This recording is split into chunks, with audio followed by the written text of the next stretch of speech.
Poor me. No, sir. Welcome, everyone. Are you hearing me now? Because I could have sworn I had already entered this studio. Let me know if you're hearing me, guys.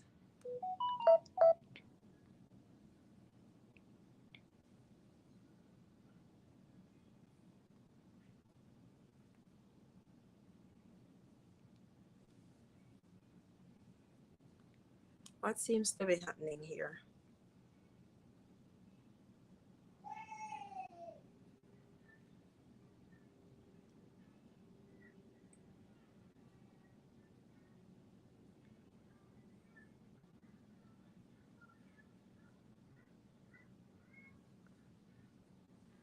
Oh, boy. Are you hearing me, Try Jamaica? Hi. Hello. Are you hearing me? Because this that I have here, the link seems not to be working. Oh, it is now streaming because I did not see where it was streaming before. Thank you so much. I wasn't seeing where it was streaming. So I was wondering what was happening. Thank you so much for being here.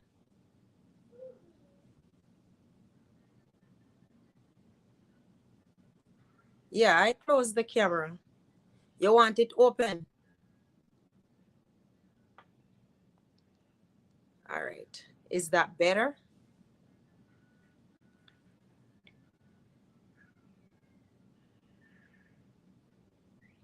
Okay, there we go. I was wondering what was happening. Thank you so much. Thank you so much for joining, guys. Thank you so much. You don't want the camera closed?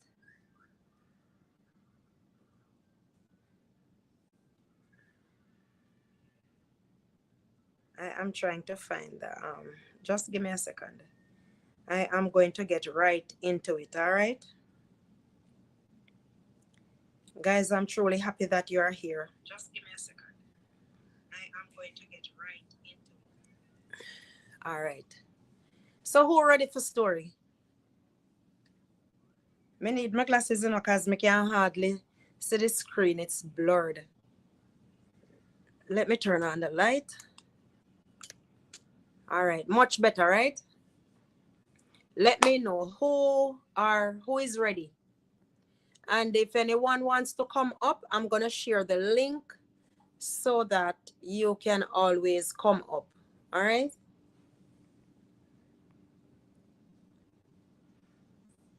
I hope me do it again. Oh. You have to stay with me now, guys. You have to stay with me, all right?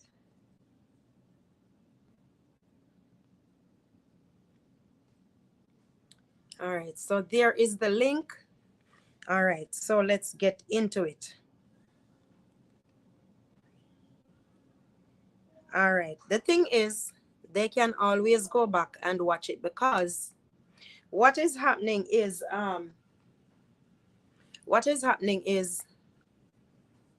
I don't have a lot of time. I have like 2 hours left. And I don't want the time to run out, although it doesn't really matter because I just may do a part 2. How is that? How is that? Let me see. All right.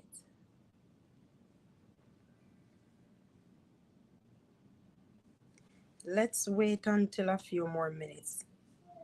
Yeah, man, can't wait until a few more minutes because I may do, depends. I may do another part. But after me, they hear both sit to the seminar. I am not going to support today. I am going to chill with my family, with my children. I was talking to them for a while, and um, You know, we had stuff to do. They had stuff to do because I was cooking. And they got off the phone with me after a little while. And that was that. And I prepared my dinner and I ate my dinner. My grandbaby come and me just bathed her a while ago. Remember to like up the thumbs up as you come in, guys, please. All right. Welcome every one of you. Welcome, welcome, welcome. Thank you so much for joining.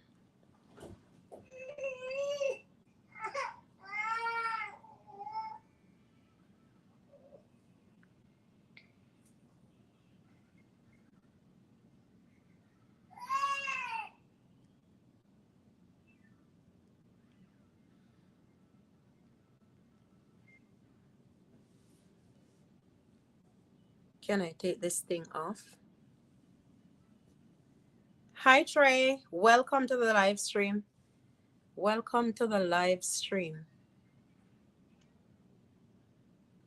I am so happy to see you all here. Thank you so much.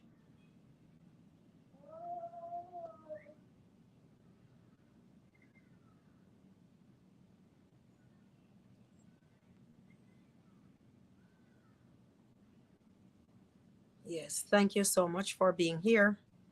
I appreciate your presence here with us. It's Trey is here, Gabe Blake, Try Jamaica, Hannah. Yes. Hope I didn't miss anyone. Thank you so much for joining.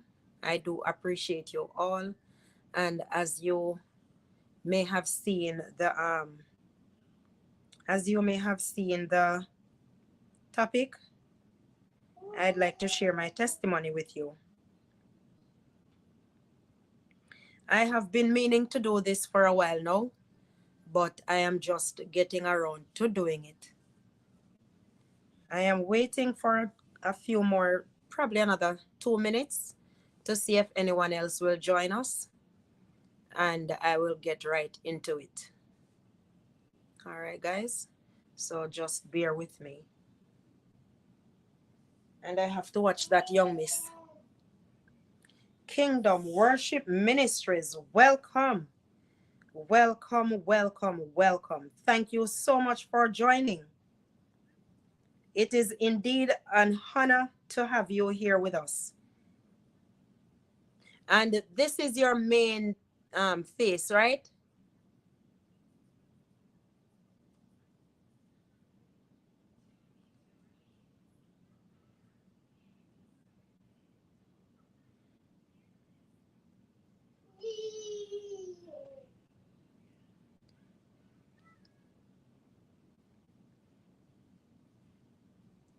Wow. Why? What is happening?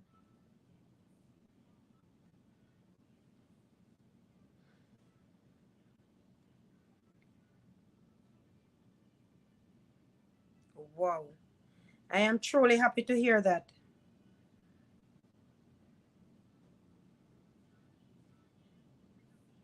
I am truly sorry to hear that. What did I say? What did I say?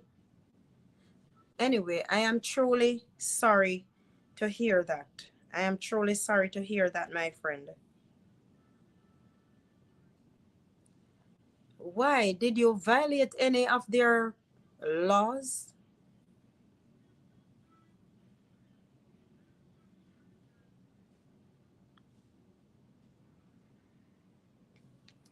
Let me see what this child is doing because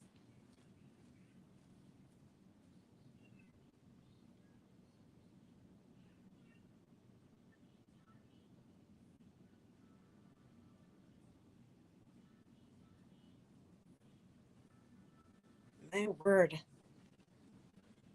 Boy, I'm telling you, it's not an easy thing to be going through these kind of stuff, you know? I am truly, truly, truly sorry to hear about that kind of mishap because it's not easy to build yourself here only to have it taken away.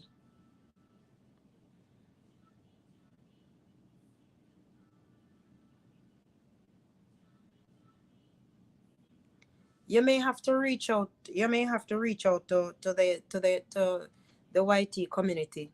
Um, Send them an email or something. I don't know. People these days,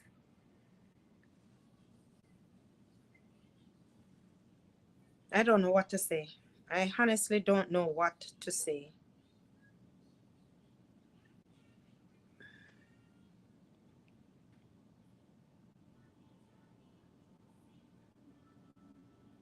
All right. So as you would have seen the the title there, I am going to tell you about I am going to share my testimony with you. So let's get into it. I was diagnosed last year September at a hospital in Jamaica for AML.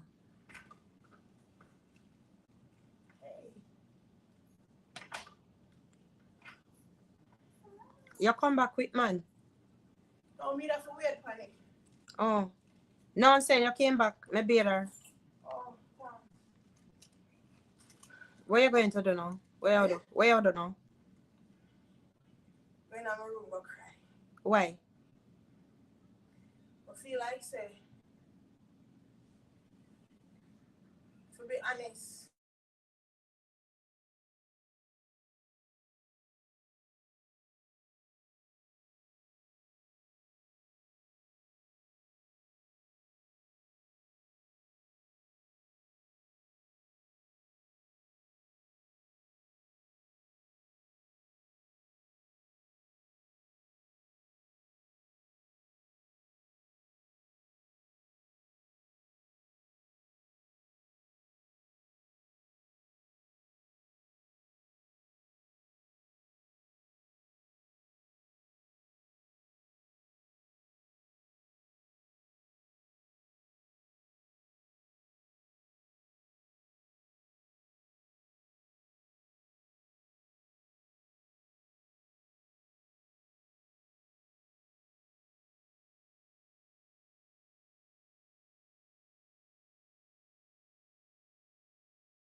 Guys, I'm having a small discussion. Just give me a moment. Really important.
Guys, nobody get fed up on me, all right?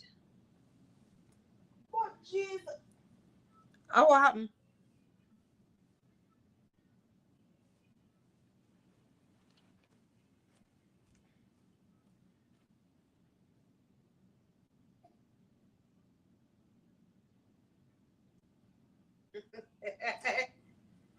No, sir. Mm-mm. All right, guys. So here I am. Here I am. Here I am. All right. Can't say anytime you're there, I'm going to try to prove up.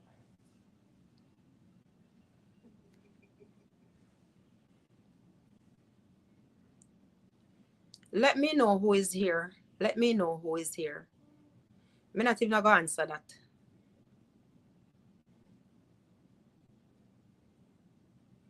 Let me know who is still here. Gay Blake, you're still here? I think Kingdom Worship Ministries got fed up and left. Not sure.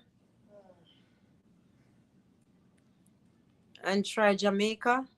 Who is here?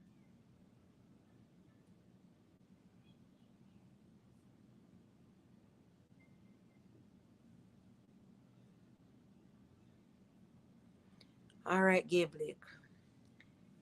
I still have I am going to start. Now, guys, I had an issue. I was having some challenges. I was having some challenges for a while back. But it was blood issue. And this was like I am always pale. When I would go to the doctor and they would say like let me see I do like that and check my nails, it would be always very, very, very, very pale. And they are always prescribing iron tablets. And I drank my beetroot and something I love. The beetroot, callaloo liver, all of those stuff that gives blood. I was doing it, but it just didn't seem to work. But anyway, last year, September, I've been going to doctors because I'm seeing more stuff happening. Backtrack, um, 2000, when it was 2000, 2018, 2019, somewhere thereabouts, I had a nosebleed, something that never happened. It was the first time that was ever happening to me. Should not eat here, Joe. That was the first time something like that was happening. And this is a disclaimer. If you're having these symptoms, it doesn't mean that you share the same illness. All right. It just may be that you're anemic. Doesn't mean that it's anything more than that. All right. So I had a nosebleed, and after a little while, it stopped by itself. I was at work when it happened. All right. And I went to the nurse and I stayed the rest of the day at work because they said I could work. All right, fine. It didn't happen again. It didn't reoccur until 2020, during the time when after COVID, yeah, I moved from St. Mary to Kingston. Jody, she's taking it off again. You need something tighter than that. You have to go get something. No, when I moved to Kingston, I started having this nosebleed again. Before I moved from St. Mary, I started having another nosebleed, which it wasn't really long. I was thinking it's because some change, or it's my sinuses. So I really didn't take it for anything. Then it occurred when I moved again to Kingston. And This time it was the longest that it has ever been. It had been since I've started getting those nosebleeds. So I went to the doctor, and the doctor gave me some nasal spray. I used that, and some iron pills, because as usual I was still anemic, and I had a an abscess, let's say an abscess to the back of my head, and my skin was always itching me. It was just different stuff happening in my body. I was seeing some bruises on my skin, and when those bruises, some people would say dopey pinch you, ghost pinch you, and I was having these bruises for a while. When was I here, Jody? 2018. 2018, when I was here, I started discovering those bruises, and I didn't take it for anything because yes, I've seen it before. So, but it was more prevalent then, because it was not only one spot. It would come up here, then tomorrow or 2 days after, it would be like fading, then it come up elsewhere on my feet, on my arms, stuff like that. So I still did not go to the doctor, and along with the abscess to the back of my head in 2022, I had the abscess to the back of my head. My sister was also sick, very, very sick. And she passed the 22nd of April last year, just a couple days before my birthday. And all of these things were happening all at once to me. And I went to the doctor. He ordered blood tests. From one blood test to the next, the thing on my head, he gave me something, and it released the abscess. And he would just be prescribing, all right, that blood didn't show anything, do this other blood. So it's just blood test after blood test after blood test. Then now comes the lump in my breast. I had a lump in my breast. Went to the doctor again, and this time he wrote a referral for me to take to that big hospital there in Kingston. And I went out there with the referral, and they asked me if I did a mammogram. I told them no. They said I should have done a mammogram. So why is it that he put cancer on it? Why did he put cancer on it? Because you didn't do a mammogram, so he should not have put that there, but he put it with question marks. So they sent me back to him. So it's just a back and forth, back and forth. They told me to go back to him to get to let him refer me to do an ultrasound or a mammogram. When I went back to him, he was saying there is nothing wrong with what he gave to me. He is telling them to proceed with to do those relevant tests because I can get it done there. I couldn't be bothered. So what I did, I went to a private hospital.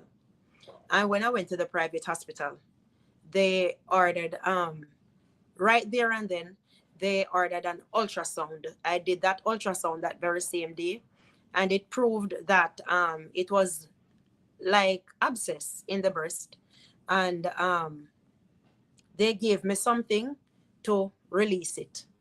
All right. And also they had me do a mammogram. So I scheduled an appointment to go ahead and do it. I did the mammogram, and by this, they also requested an ultrasound guided biopsy. I bought the needle because you have to buy the needle for this operation. I bought the needle, and on the appointment, I took it in. But by this time now, the doctor had tested me before, checked the breast, and he didn't find anything. When he checked the breast, he didn't find anything. He still said that, okay, he didn't feel anything because by now it was gone. The lump was gone. So I went, it was just a circle, and the blood count was still very low. All right. Went back to the doctor with what evidence I had, everything, all of those. Remember to thumbs up the live as you come in, guys. When I went in back to the private doctor, it cost me an arm and a leg just for the doctor to read the report. Just for that, almost $10,000. And all he did was take it. He didn't even sit. And I said, I don't have money. I'm not working. I wasn't even working. And I said, this doesn't make sense. So I had that doctor. I went back to that same place, but I did not see that specialist. I asked them to refer me to the hospital for me to get admitted, because by now I started to feel weak. I started, and backtrack a bit. When my sister died, that was when I felt the lump. Just like how I'm holding my arms across my bosom, I felt a prominent lump in my breast. And I was like, where did this lump come from? The size of that lump. I should have felt that before. But I was dumbfounded when I felt it that night. And the only thing that came to mind was cancer, believe me. My sister died that very same night. I felt that lump that very same night. And it's like, it's all confusion. It is all confusion. It is all a sham and a scam. Anyway, it was because of what was happening in the blood why all of these things were happening. All right. So now by this, I would have gone to, in St. Elizabeth, I went to some doctors. You call them the white doctors. I went to them. And it was the first time they ordered me to go and do a pelvic ultrasound to see if I had any fibroids, in which I told them I had fibroids, but it was very tiny. It would not be the reason for the low blood count continually. It would not be the case. It's not like I'm bleeding or anything like that. All right.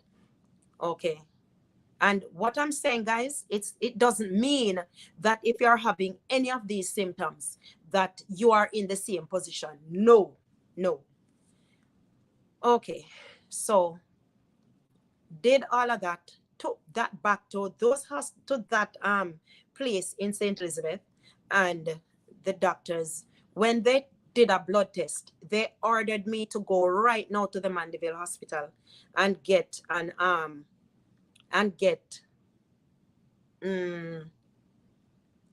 blood. All right. When I went there, I went the following morning because by now it was late. I went the following morning, and amen. When I went there the following morning, they gave me an appointment to come back. I think it was in September, and I had a date for earlier than that at the hospital in Kingston. So I said, this doesn't make sense. So I left from there, went back to Kingston, because this was during the time my sister died. So I was down there in St. Elizabeth most of that time. So I went back to Kingston to deal with certain stuff. I was between Kingston to St. Elizabeth. All right. Went back to Kingston, and going through, I waited until the appointment, went there. Long and short of it, at one point I missed the appointment, and I did not get the blood, remember. Missed the appointment, and after I missed the appointment, I had to reschedule, which was a mighty long time. I did the I waited and all of that, and it was during that process that all of these things now started happening. And I did the ultrasound, did not do the ultrasound guided biopsy because they did not find a lump in my breast anymore.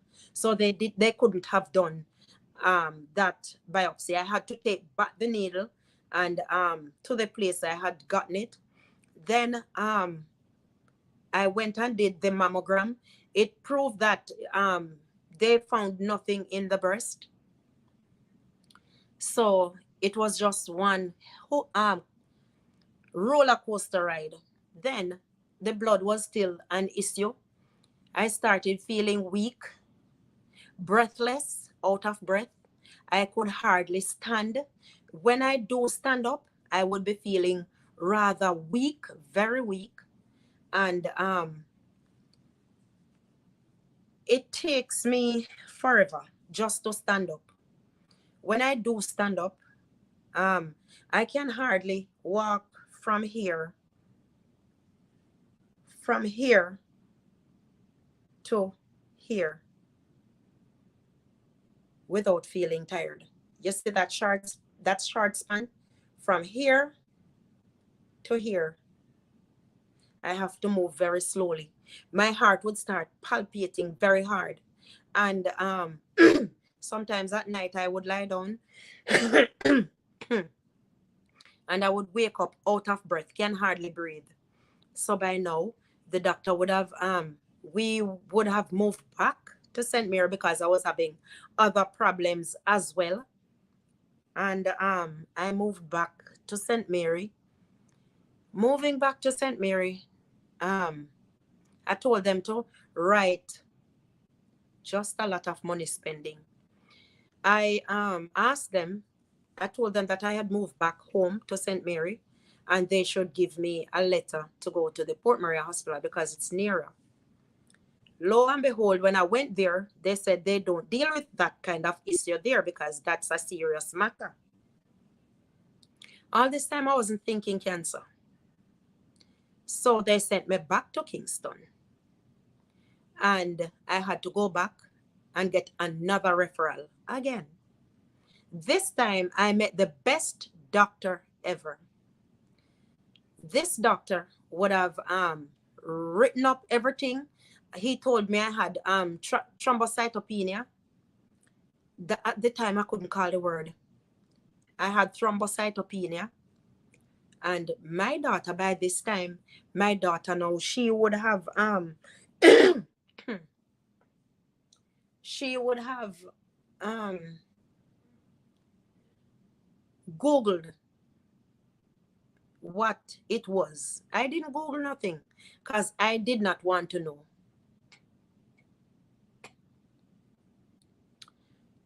It's autoimmune blood disorder, something like that. And it continued. He gave it to me. He gave me the letter like today. And I went to the hospital. The following day, he said, be sure to go to the doctor. He asked me if I've ever fallen. I told him no. He said, you never fall at no time? You never feel weak like you're going to fall? I said no. And he was amazed. He was amazed. He said he doesn't know how. Because with the blood count that I have, I should not be standing. If I've ever had a blood transfusion, no. He said you need to have a blood transfusion, no. Because if you fall, chances are. So you know what happened? I went and I got my clothes and everything. I went into the hospital. When I went into the hospital, the very same day I was admitted, and I stayed in the hospital for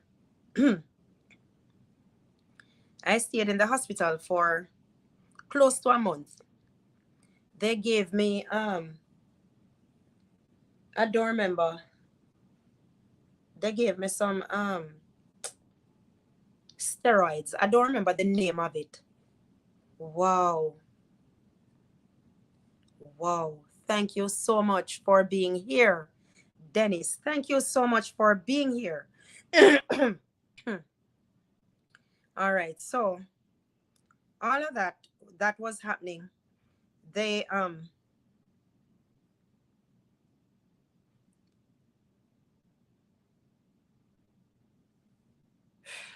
What? You have autoimmune deficiency. It's an autoimmune deficiency. Thank you. It is something that is lacking in the blood. Actually, I am learning that cancer, they gave it that name, but actually it's a money me. Let me not say that. Let me not go there. Let me not go there. Let me not go there. All right. So what happened was they gave me some steroids. I don't remember the name of it. It's right on the tip of my tongue, but I can't remember it. And and it started giving me sugar now. Started giving me what is the name? Yes, a cyst was in the breast. Right. Me glad they never misdiagnosed me. And they gave me, why me can't remember the name of the pills. Anyway. Thank you for the thumbs up, guys. Yes, yes, yes, yes, yes, yes, yes. 100%, Dennis. Yes. All right. So what happened now was I was in there. I wasn't getting anything. And every day they would come and stick me. And I am terrified of needles, guys. I'm afraid I hit bad. And who are giving me these stick are not professionals. So they stick me here, they don't get anything. They stick me elsewhere. So you can imagine. I was, oh God. Anyway, I remember that day. I started to cry. When I see the guy coming, I know he's coming to me to come and stick me yet again. And I started to cry. I couldn't take it anymore. I've seen people just come in and that's it. More than one, more than two.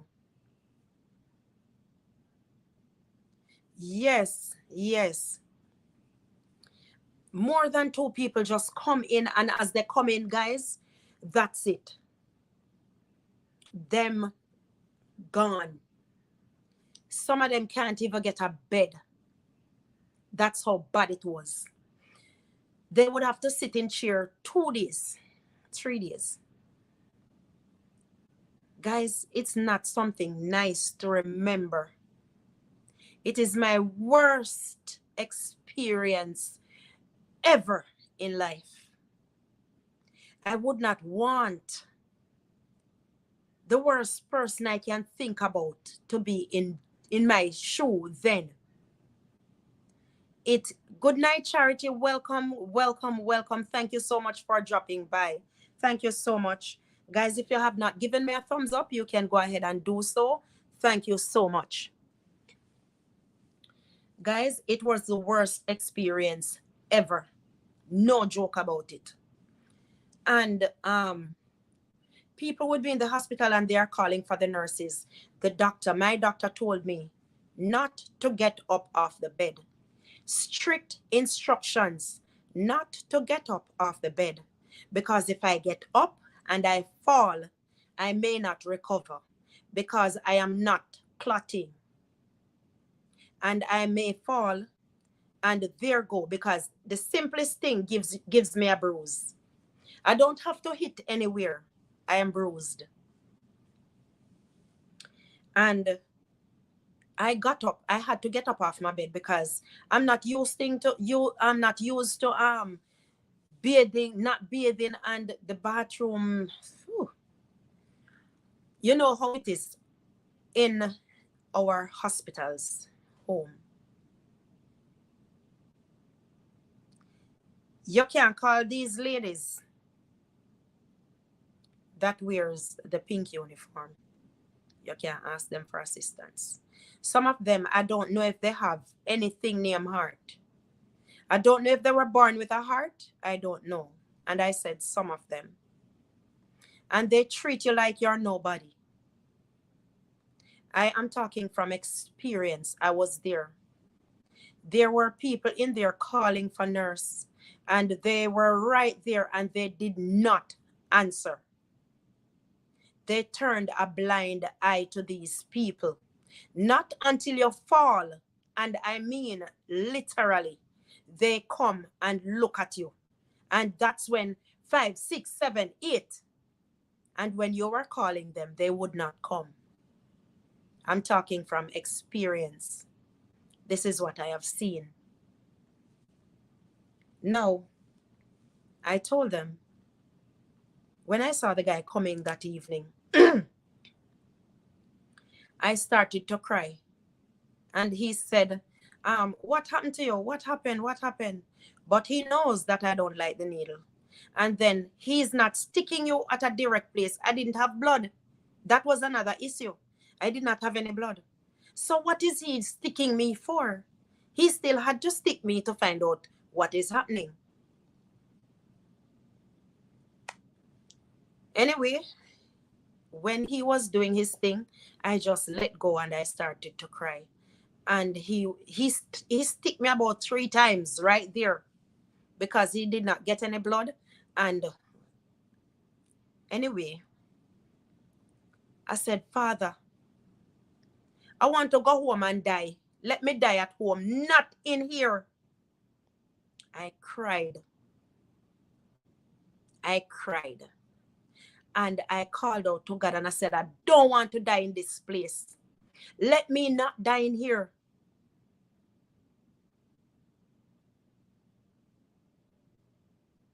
Guys, it was not a nice experience. Anyway, the following day, yes, they are there watching things on their phone, and you who are sick, your taxpayer, your money is paying them. They don't look at you. This is what I have seen. This is my experience in the hospital. And the following day, when they were telling me all of these stuff now, the doctor, let me backtrack a bit. The doctor, after they did a certain blood test, they came back and told me that the doctor just came back and said to me, well, this is what is happening. You have acute myeloid leukemia. Just like that. Guys, I felt my heart literally bumped outside my body. And it sent me in a shock. Because that was the last thing I was listening for. And when the doctor told me this, I was dumbfounded. I said, yes, this is it for me. I am now dead. Because the minute you hear about this illness, you know this is the end. And I decided in my mind that I'm going to go quickly. So I'm not eating now. I'm not eating. But that same day my daughter came, when I was crying, because the doctor hadn't even left from my bed. No, I think he had just left. And she was asking me, what is the problem? There were other patients around. Another lady was there. God bless you, Miss Norma. And she said to me, don't cry. Another younger lady was there. They didn't hear what the doctor said, but they know it is something bad from they saw me crying. And they said, don't cry. Trust God. I know you trust God. Pray and trust God. And I felt a little bit better right then and there, but I was still crying. And my daughter came, and when she came and she saw me crying, she threw down what she have and she said, Mommy, what happened? And she started to cry. She didn't even hear what it was. And I didn't tell her. I showed her the paper because I told the doctor to write it, because I'm not even going to say the word out of my mouth. When I told a church sister of mine, she said, rebuke it in the name of Jesus. Don't call the word. No, call it down for yourself. You don't have no cancer. Amen. Amen. Amen. And my daughter was there. She said, Mommy, you will get through this. Me and you will come through this. Don't worry yourself. You're going to be all right. You're going to be all right. And she tried to encourage me. And we were there, tears gone, and we did a chat a little bit. We were talking a bit. And I did not let that feeling of depression hold me for too long. I did not allow the feeling of doom, gloom, and depression to hold me. And they started now to request blood. They told me to try and get people to donate blood for me as quickly as I can because I need. And then my blood type is not something that you see every day. All right. So that was another issue. I tell you, man. I tell you, you see, when God is working for you, He's working. And guys, let me tell you something. When I saw the guy now, when he was there with me and I started to cry, I said, God, take me out of this place. Because me I got dead in here, so I don't want dead in here, so just take me out of this. Father, let me die at home. I don't want to die in this hospital. Not here, not like this. And guys, let me tell you something. The following day, I was released from the hospital because I told them that my daughter is here overseas and I need to come overseas. And the doctor hurriedly wrote it and said, get on the next plane and go now. You need treatment now, not yesterday, but not today, not tomorrow, but last week. That's how serious it was. And they would have written everything that I need to get. I told them I don't want anything. I'm not taking any documents with me, you know. And I wanted the hospitals here to find out for themselves. I didn't want to bring anything to them. I wanted them to get their own diagnosis, prognosis, whatever. And when I came, I'm going to fast forward a bit. Thank you. Thank you, Dennis. You know, you've just met me and you know. Yes. And this was in September. Late September, sorry. And I got everything, came out of hospital the following day. And when I went home, yes, my hemoglobin was low and my platelets were also very low. Your platelets should be, I think they said 150,000. Mine was at like 2,000. So you can just imagine. And my blood count was also where 7.5 or somewhere there. And now that I'm released, my daughter came. She got me, Alicia. Thank you, my daughter. God bless you. She came. She got a vehicle, came and got me from the hospital, took me home. She had to go to work, and she called in and told them that she will be late. She said, "Mommy, you're all right. If you stay home by yourself, if you're Mr. Stacy go on to work, I'll be fine. I will be fine. I'll be here when you come back." And she went to work. She brought me home and see to it that I'm comfortable. She said, "Mommy, stay downstairs." I went upstairs and I was in bed. And when I wanted anything, I take me one time and go down the stairs. Got what I wanted, but I tried to be as slow as possible. And while I was there, the date that my daughter booked for me was like a week away. So I had to be at home. Let me backtrack. The blood, I should have gotten some blood. This thing just might end prematurely. Give me a moment, guys. This thing just may end prematurely. All right.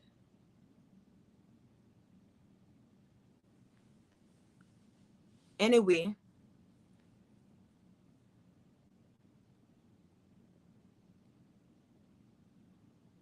Thank you. Thank you, Dennis. Thank you.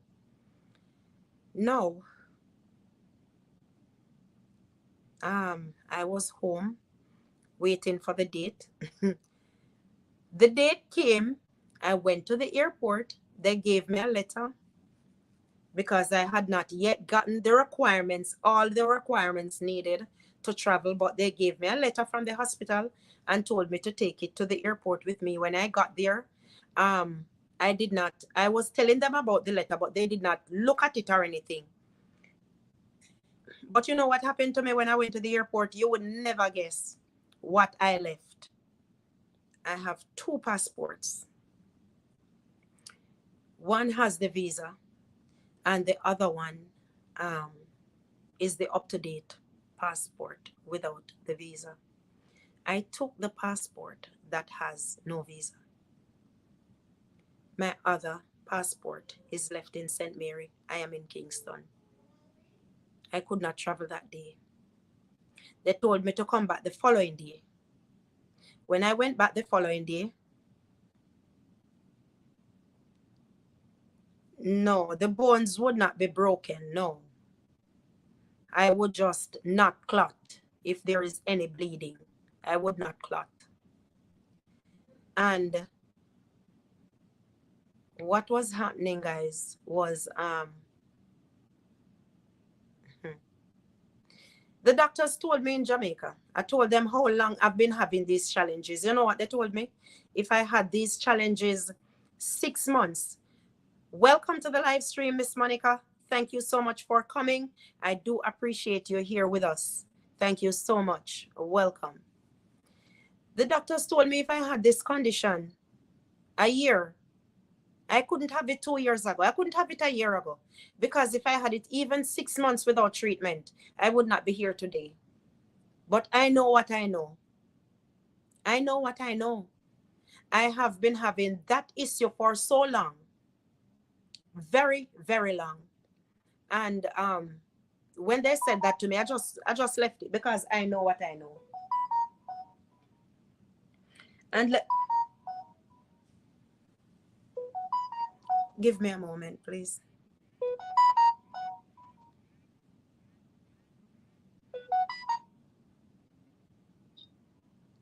Hey, what's up?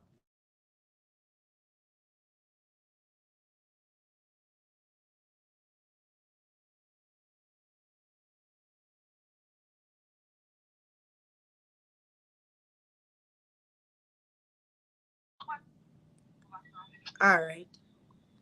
So guys, when the doctors told me that if I had this condition 6 months ago, or if I was living with it 6 months without treatment, I know better, because that nosebleed, it would not stop bleeding. It would not stop bleeding.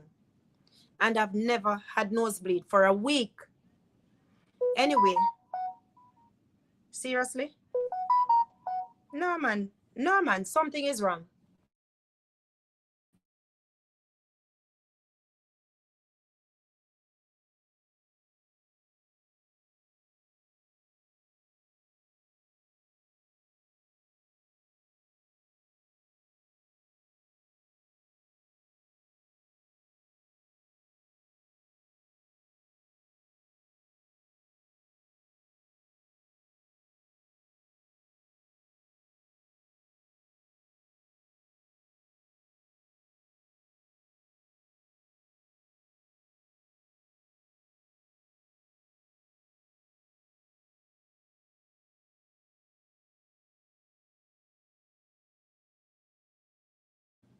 This is special,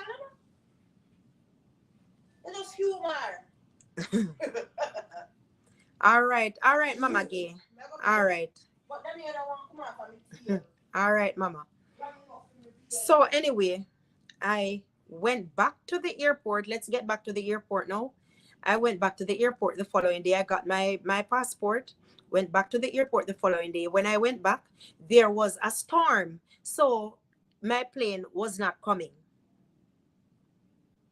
All right, Mr. God, you must know what is happening, but I trust you. I trust you, and I leave everything in your hands. And they said I have to come back the following day again.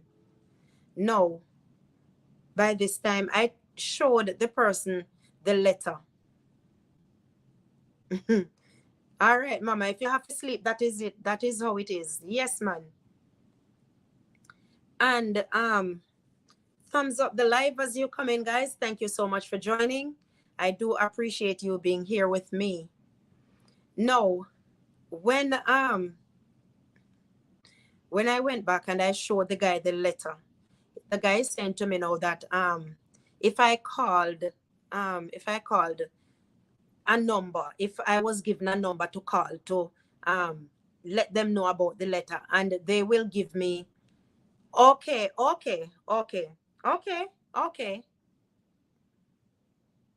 Well, they didn't tell me that about any broken bones. Okay. So what is AML? That's what the doctors told me. Okay. Anyway, let me tell you something. When I told him, he told me to call this number. I called my daughter immediately and have her call the number. When she called the number, they said, all right, they are gonna process the letter. Remember, I'm gonna say Monday, Tuesday, and they are processing the letter. So I had to go back home because remember now, the plane was not coming that day again. So I had to go back home. The long and short of it, I had to wait again until I got my C19 book. That's the book that they needed.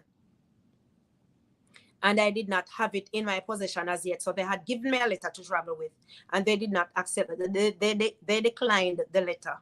So I had to wait until I got it. So when I went back, I had everything now. I had everything when I went back.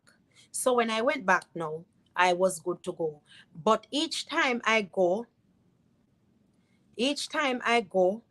I had to use a wheelchair. I could not walk for very long.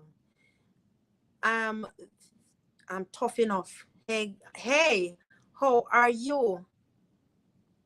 All right. Welcome again, my friend. Welcome, Kingdom Worship Ministries. Thank you so much for being here. Yes, my sister, not a problem. Thank you so much for dropping by anyways. And I got my wheelchair and I came here. The long and short of it, now I am here. I came here the 4th of October. And when I came here, my son, who was here, when he saw his mother, he left me July to come here. And when he saw me,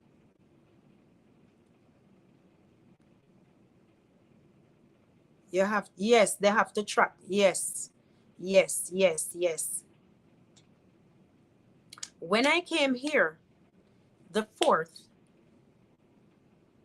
yes, amen. They, when my son saw me, he bawled, guys. My son bawled. People died from it. Yes, I know people died from it. From the same blood, AML, because that's what the doctors say. I'm not a doctor.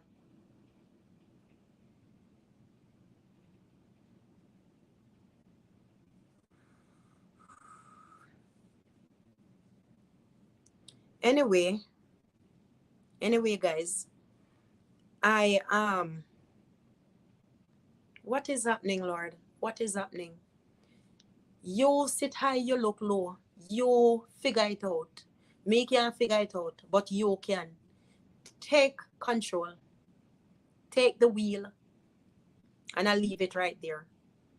Thank you for coming, Jabba Bruce. Thank you so much for joining. I appreciate you being here. Thank you so much. And thank you for the thumbs up. Thank you. So, when my son saw me, he cried uncontrollably for days. The young man was crying. And no reassurance. I could not reassure him when he saw me.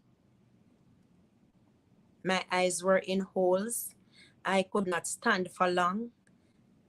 It was just, everything was just topsy-turvy. And, anyway, my daughter says, "You're not spending another night in here. I am taking you to the hospital immediately." So I came the 4th, and I was taken to the hospital the 5th. And that was where the jolly ride started. So now, what was happening now? I am now admitted. I was taken to one hospital that is close by, and that hospital would have sent me to another hospital. Okay, okay. The autoimmune would make my platelets low. So, what advice would you give me? I know I'm okay now. I am okay now, but what advice do you give to someone? Would you give me to give someone who is suffering from this kind of issue? Now, let me tell you something, guys. Immediately, I was given blood. They had my blood. Remember, they did not know anything about me, but they did a blood test, and immediately I was given blood.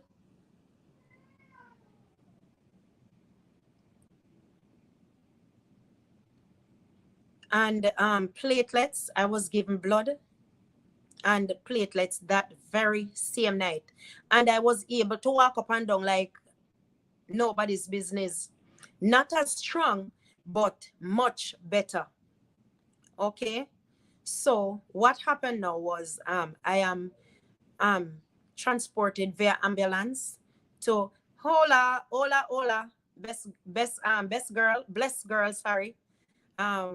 Beautiful lady in the house. Thank you so much for coming. Thank you so much.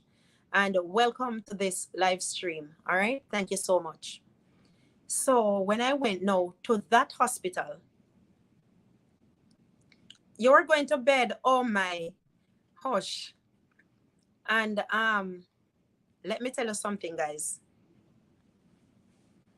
When I went to this hospital, I was in a 5-star hotel now. Only one issue, you're in America. The food, it's not what you're used to back home. Just the food. That was my only issue. Thank you so much, Cher. Thank you so much. Appreciate it. And just the food. I am not accustomed to their food. I don't know what to order because I just don't eat that kind of stuff. And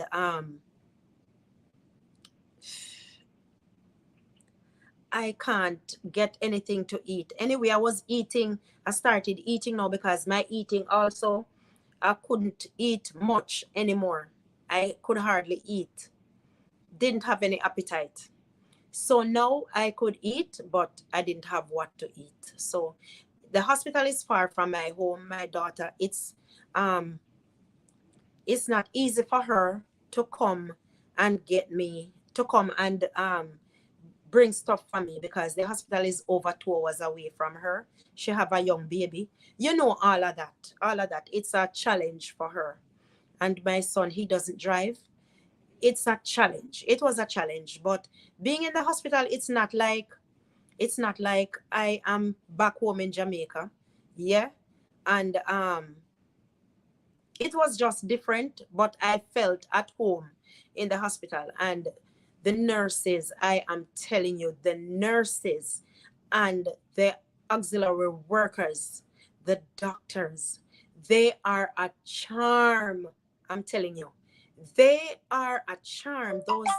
Those nurses and doctors who were giving care to me, my word, they are the best. Down there in Charleston.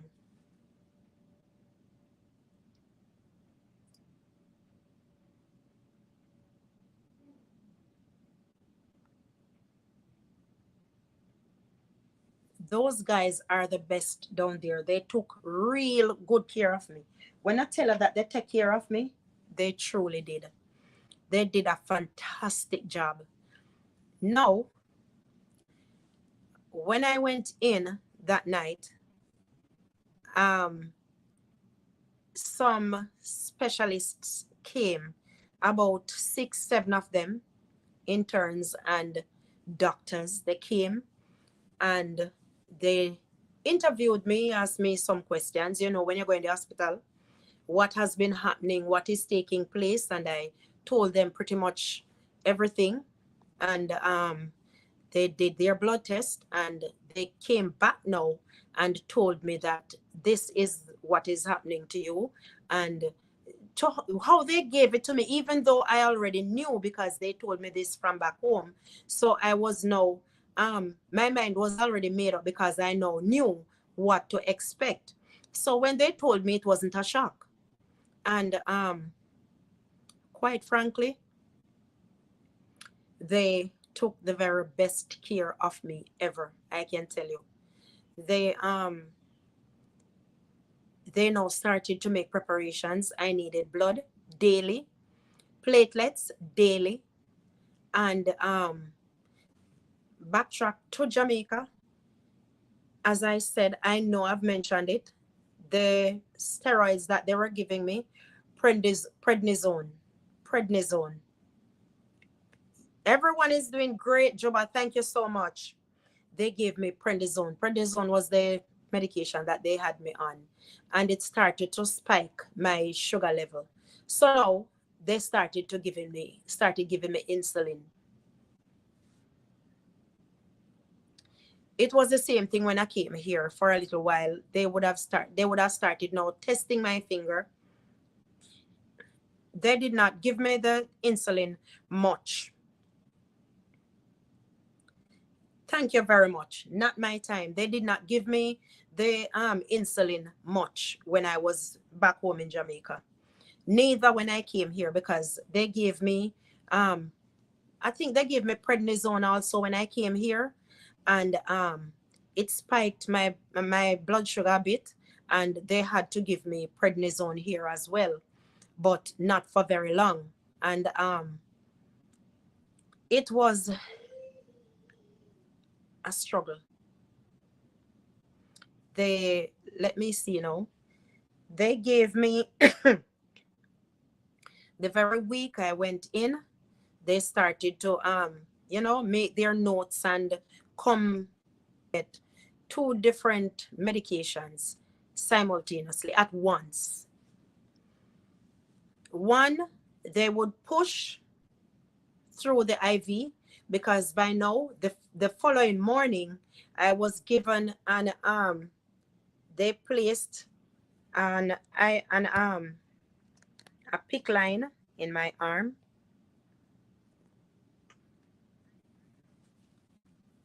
I don't know if you can see the spot. It started here and it would come across here, and it would stop like in the middle of my chest. And that they did was actually to have the blood pumping around, you know, the heart would pump it around the body. So it was 2 medications that they gave me. One was the drip, as we call it. The other one, they would push that for several minutes. So they would sit and take time to push that along with the one that would be dripping. So it's 2 of them at once. And I would get one for 3 days. The other would be 5 days. Was it? It was a 7-day treatment. One was for 3 days. And the other one was for the 7 days. And that was that. Now, after I got those treatments, I started feeling much, much better. Mark you, I'm still getting blood and platelets. I'm still getting these medications. And when you're in hospital, you know you can't sleep, right? You know you can't sleep. So I was not getting enough rest, but I slept how I could, and I was always such a cheerful person. Even though I was struggling, I would be helping the nurses, whoever I come in contact with. I would tell them about my Father who art in heaven. And they always love to come in my room. And they would be there with me, talking with me for a little bit before. You know, they are busy people, but they always love to be by me. And let me tell you something. Let me tell you something.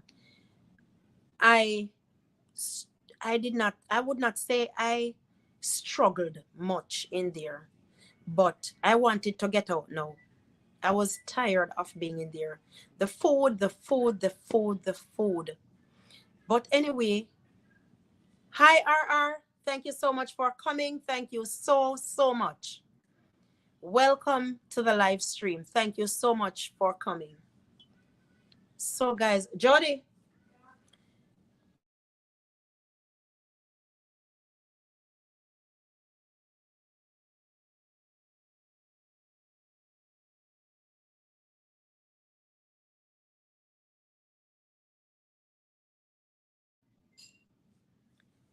So guys,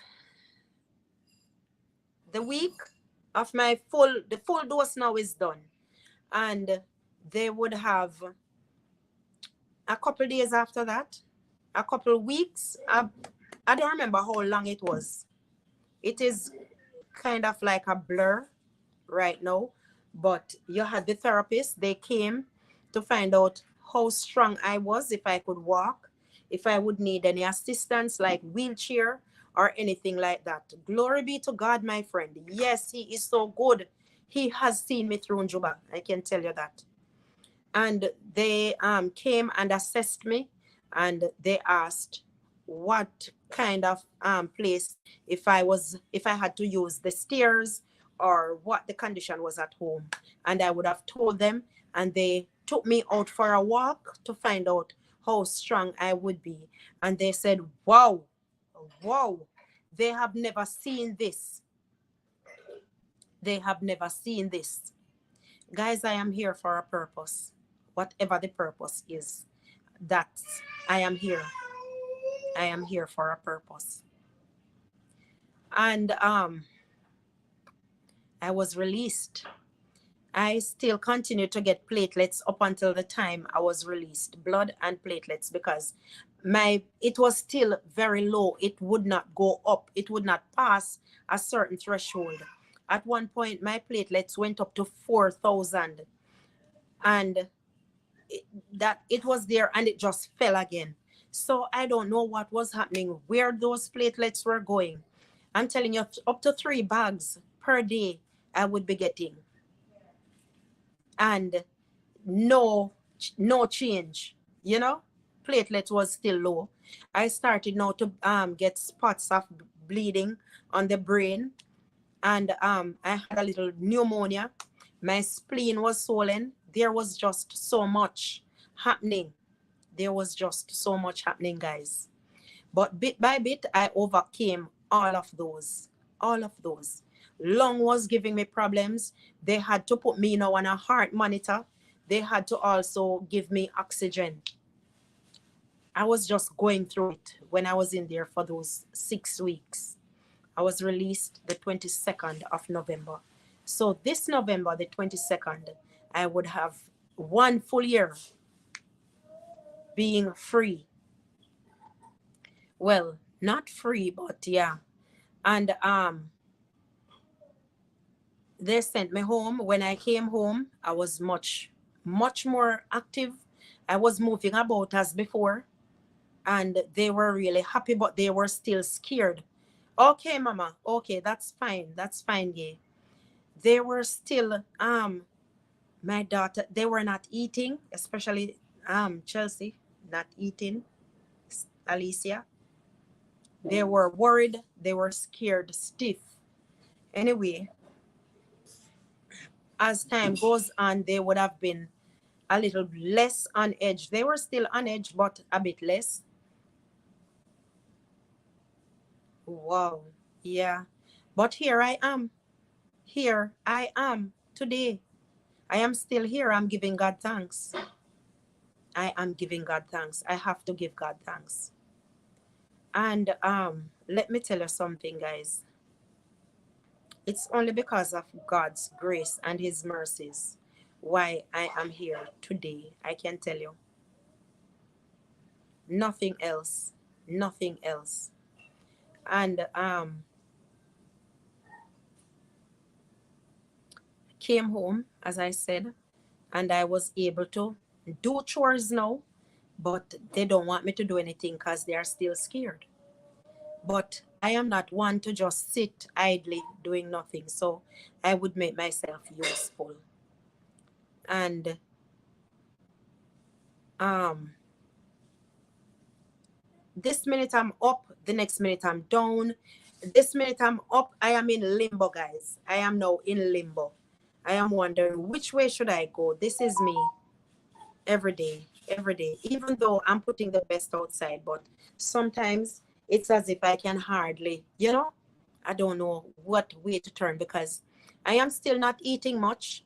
My blood count is still low. My platelets are still low. When I go to get to check my blood, it is always still very low, and I just don't know which way to turn. And it when they said I should come back to them, I was to go back to them sometime in November. After I came out, I was to go back to them. I think it was a week or 2 weeks after that. I was to go back for a review. When I went back, now they are telling me that I am in, they told me before I left the hospital that I'm in remission, but I needed a yeah, man, I tried to drink as much as I can. Yes. They tried to tell me now that they told me when I was in the hospital before I got discharged that I needed a bone marrow. They even did bone marrow testing on me. I don't know if I'm the nurse here, Try Jamaica. She must know what a bone marrow biopsy is. Yes, man. Me can hardly get callaloo over here. Liver, I am not a fan of liver, not a fan. But whatever green I can find, anything green, even the beetroot leaves, I blend them. The beetroot leaves, yes, I blend those as well. Or I will cook them, but I'd rather blend them. And I do the green juices sometimes, not all the time. But anyway, guys, let me tell you something. The doctor told me they did a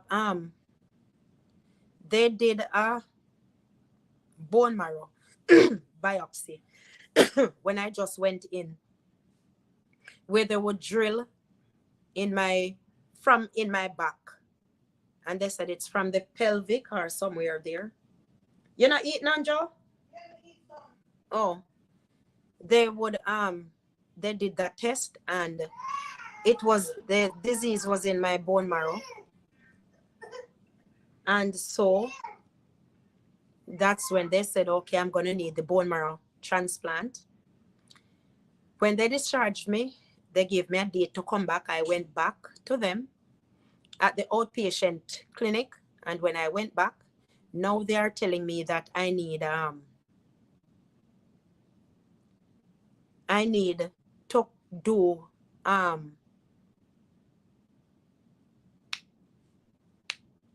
follow-up treatments. I still have to take chemotherapy, and this is every 3 weeks, guys. 1 week out of every month. 1 week out of every month, I have to be admitted again in hospital until I get the bone marrow transplant. When they told me that, I broke down again. I said, this is nonsense. So why did they give me the treatment? This is like a torture. They said I need to have these treatments every month For 1 week, I have to be admitted or stay somewhere close by where I can go to the clinic to get these treatments. Guys, it's not cheap. All the way here, may I tell you about the 1 month when I spend in a hospital is over $1 million US. Over $1 million US dollars. Over $1 million US. I did not stutter. And thanks be to God. Thanks be to God. Just like my sins paid in full. And let me tell you something. When the doctors told me that, I was at a loss again. I was at another crossroads. And I bawled. I bawled. My bawl in there again. To be going back through this again. I told my daughter I'm not going to do it. I'm not going to do it. Just take me home. Just take me home. Just let me die in peace. Just let me die in peace. They would not have it. They would not have it. So, okay.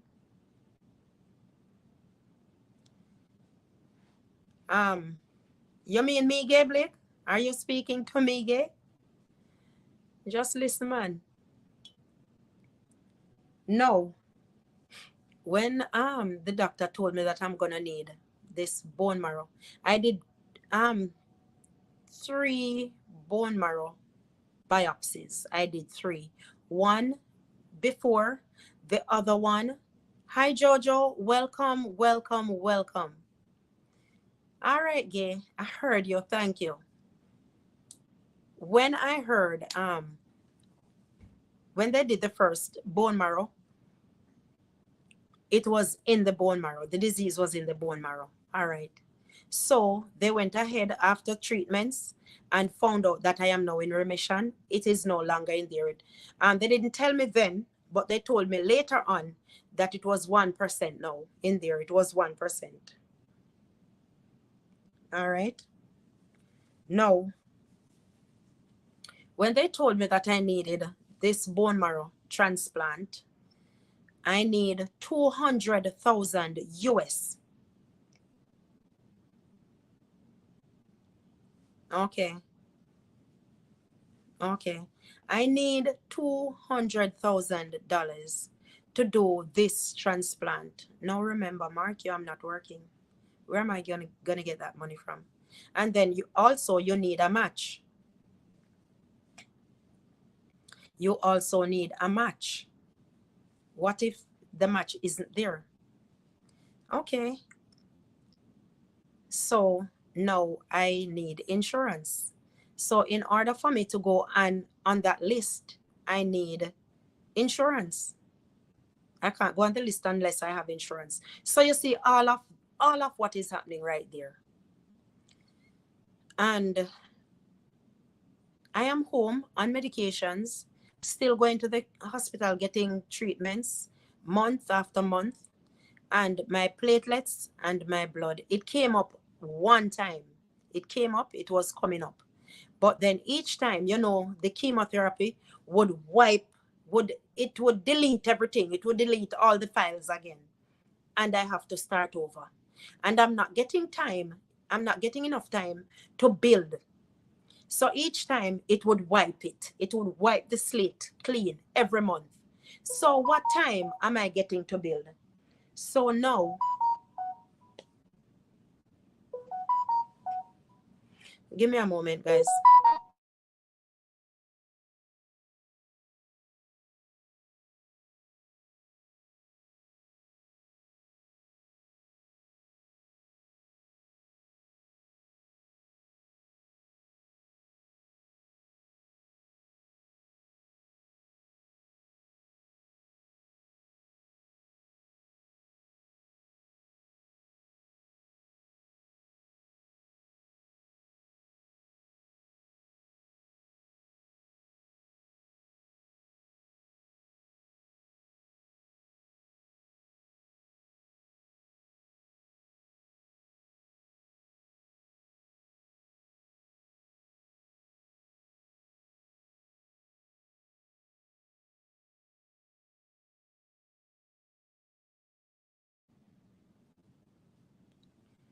So guys, here we go again.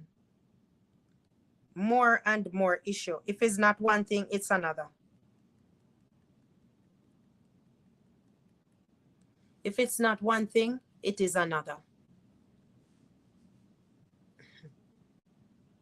Yes, man. Over a million US. 1 million and change US. But Jesus paid it all. All to him I owe. And when they told me that I'm going to need this, I've been going back. And the last time I did, uh,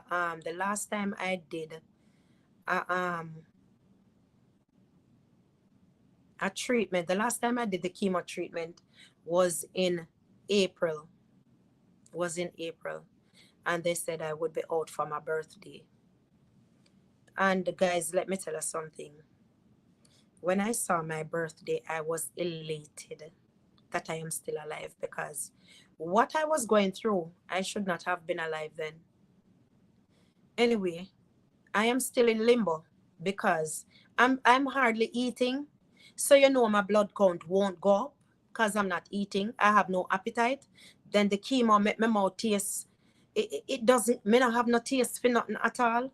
When I said, all right, prepare that for me or that, I still can't eat it. Just a little bit. The things that I love to eat, I can't eat them. And it was a struggle. And I said, you know what is true? I'm going to leave it all in God's hands. I'm going to leave it all in God's hands. And from April until now, I have not taken another medication. I have not taken any more treatments. What I've been doing, I've been drinking a lot of bush.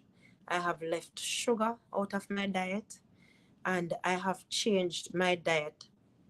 A lot of baked stuff that I would eat because I love sweets. And I have to leave that. Leave the sugar alone. When I drink my porridge, I don't sweeten it. You guys are hearing me? Yeah, man. I don't know what is happening on your side, but there is sound. I'm hearing it. So I don't know.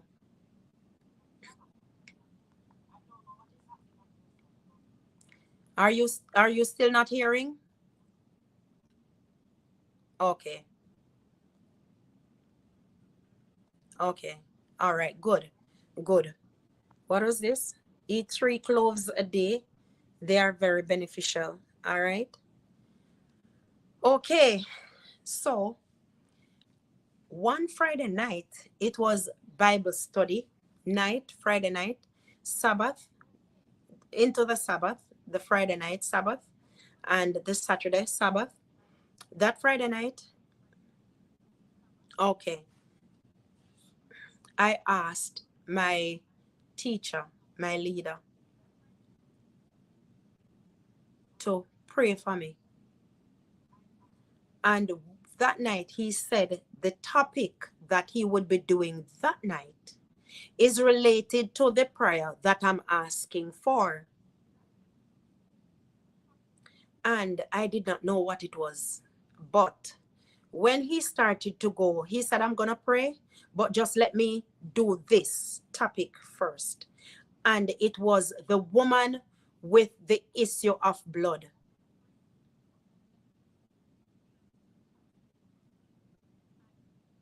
Okay. Okay, Try Jamaica. Thank you for that. No, you were to have a premiere. Did you have it already? Because I didn't get any notification. You were to have a health premiere. Now I'm remembering. Did you do that already? Look for my number. It's in the description. And if you could send me a message and I'll reach out to you. All right? Try Jamaica. Thank you so much.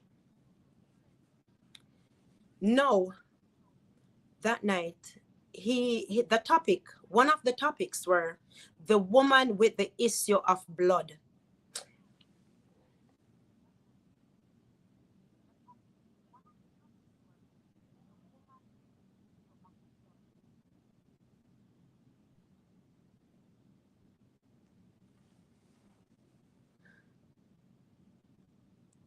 It was the woman with the issue of blood.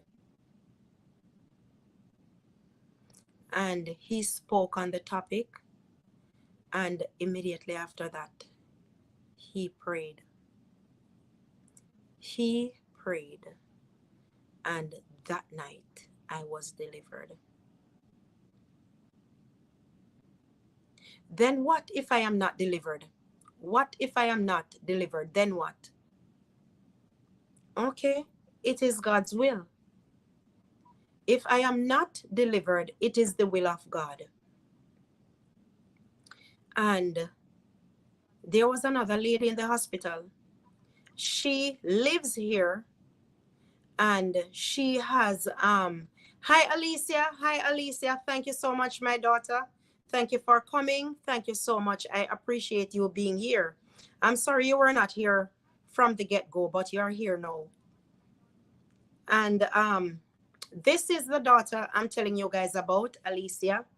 She was the one who was with me in Kingston, and she was the one who would have came and got me at the hospital. I was with her for some time until I came here.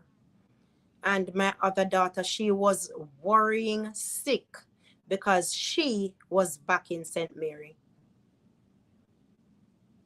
Oh, okay, okay. And you keep quiet, don't it? Guys, if you're here and you have not shown me some love by hitting that thumbs up button, you can go ahead and do so now. It is not too late. All right. Thank you so much, guys. Thank you so much. I appreciate you. Now, guys, he would have prayed for me that night. But let me backtrack a bit to that friend I met. Hey, Hannah, that friend I met in the hospital, she also had AML. And not only that, but she was supposed to get a bone marrow also. Now, it depends on many factors. The long and short of it, she could not get 100% match. Remember, she is from here. She lives here. This is where she is from. She could not get a match. She's Caucasian. And she could not get a match. And her strain, or whatever you would call it, would be different from mine. She got her injection in her stomach, while I would have got mine through my IV here. And guys, I am looking on all of that. What if I should get all of that money? Where am I going to get? First of all, where am I going to get $200,000 from? I'm not working. How am I going to pay? Insurance? You know, I'm looking at all of that. And after all that, what if all of that money it's a money-making business? That's what I see. That's what I see. What if there's not a match for me? There's a TV personality, I don't remember her name, but her twin sister would have been an ideal match for her, and she was successful in hers. That's a lot of money. That is a lot of money. Not cheap.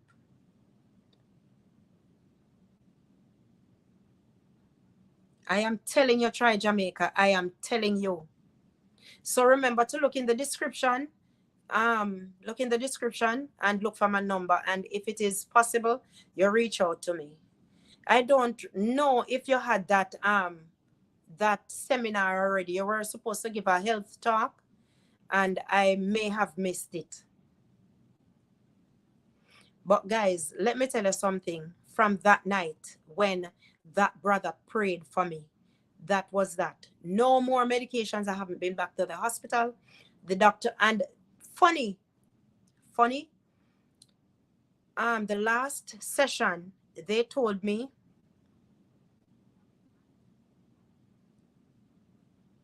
a GoFundMe page was indeed set up. It is there on Facebook. Go and look for me on Facebook, Liz, Liz, on Facebook. A GoFundMe page was created on Facebook for me, but I did not get much from it. Yeah, I did not get much from it. My son set up the page on Facebook, and that was that.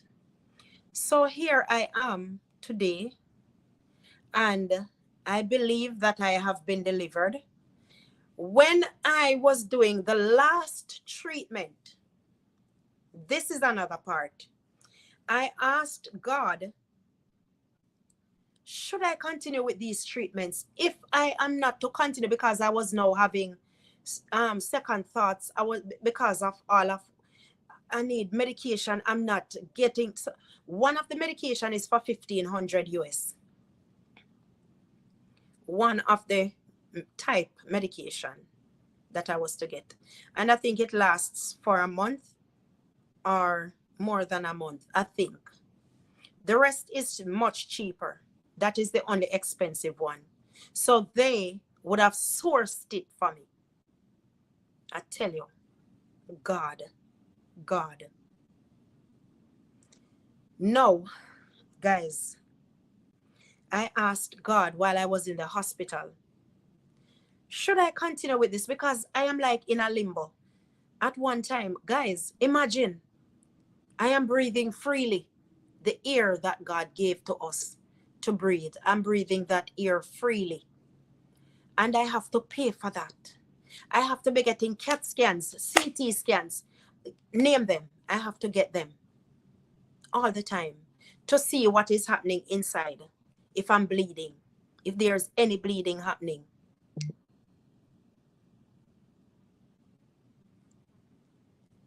Guys, when I asked for prayer, that was it.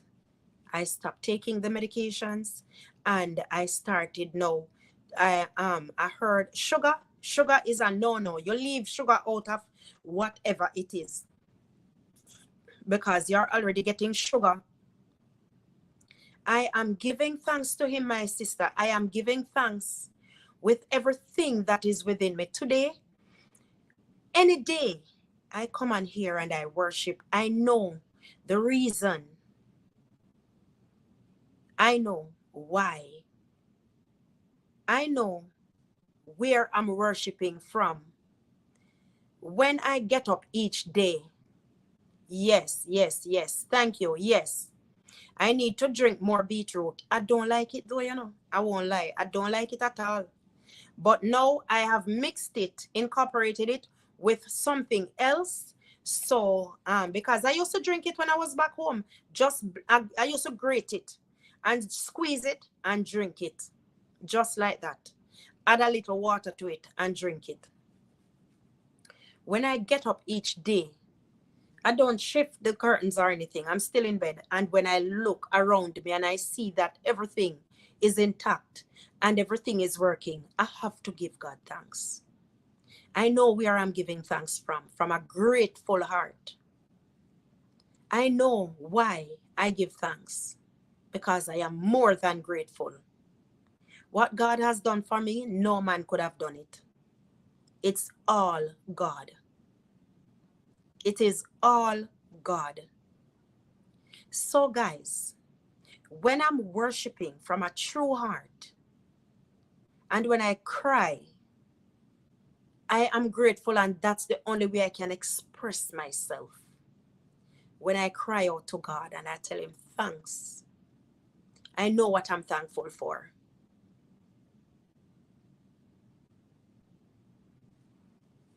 I know what it is that I'm grateful for.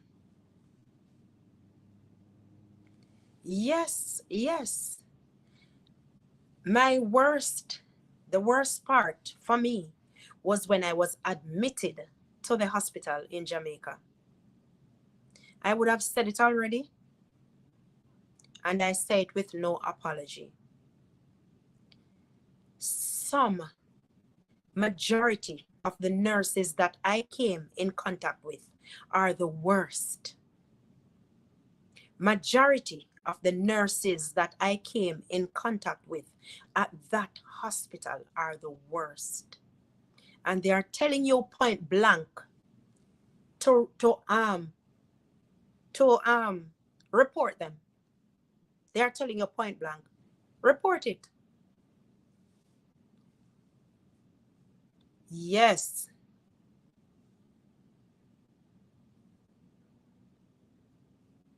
Wow. Yes, leave sugar altogether out of your diet. Altogether. When I see how these nurses deal with the patients, they are inhumane. The nurses at that hospital, and not only at that hospital, but also the other hospital there in rural Jamaica where I went.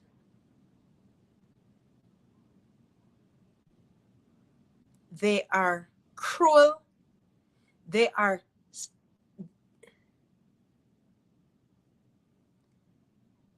they don't have nothing named humanity in them. What spread Try Jamaica? What is it that spread? Shingles?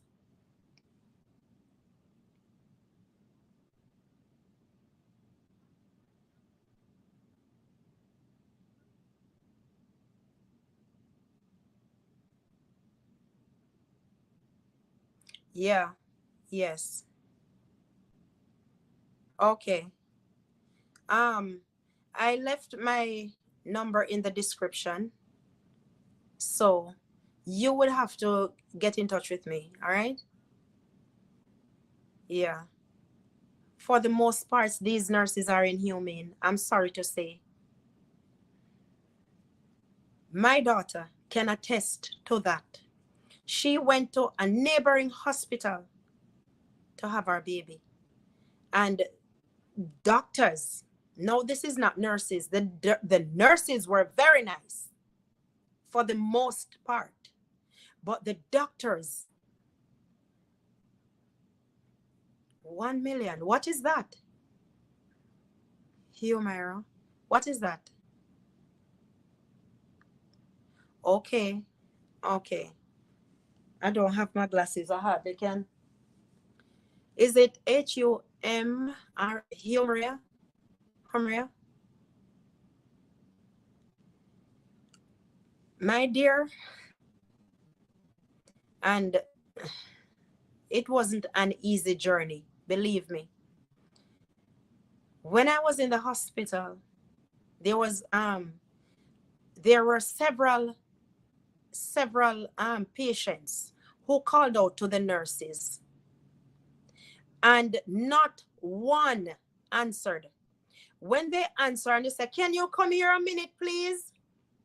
They don't answer and they don't come to you. They don't answer. Nurse, nurse, nurse. Remember, they're right there. And probably on the third, fourth call, they will, "Yes, can you come here a minute, please?" No answer, no response, no response, and they never go.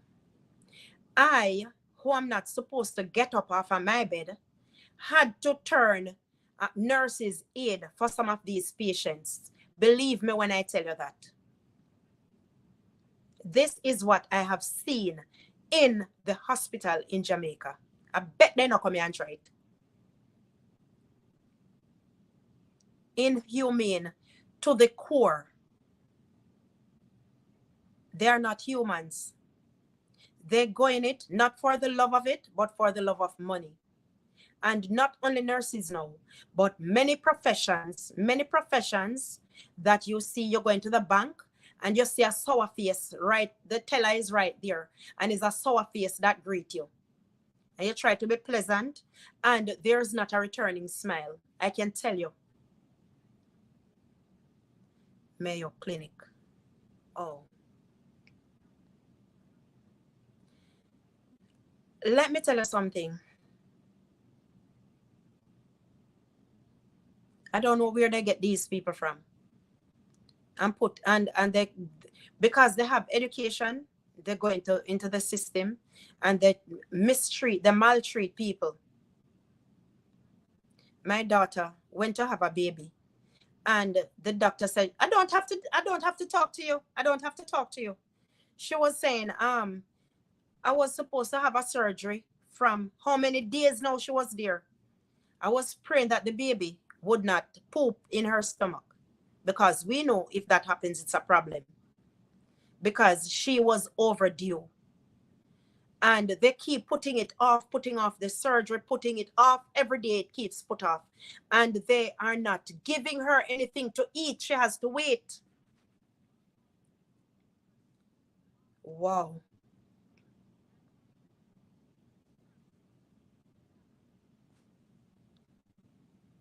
Wow.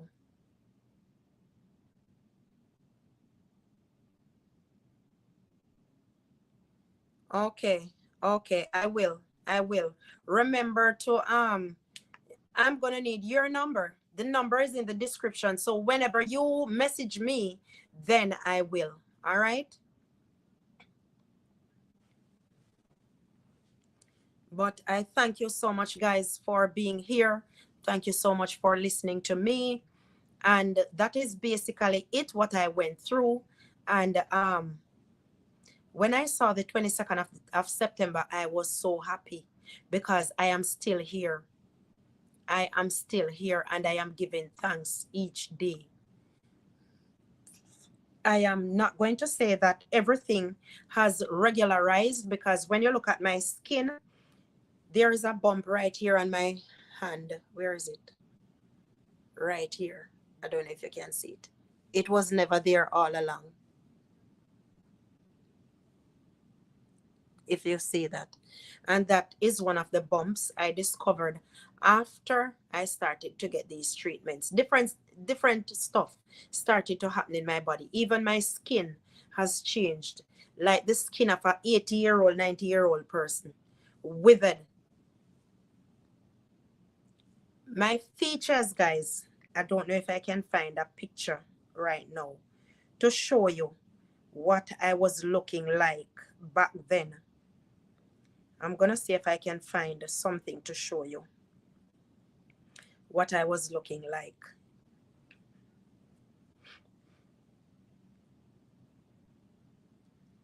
I'm going to see if I can find something to show you.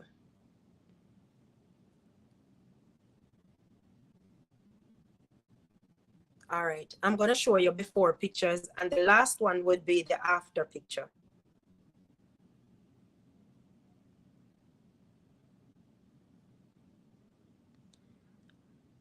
The one, those two, that one and that one, were when I was in hospital.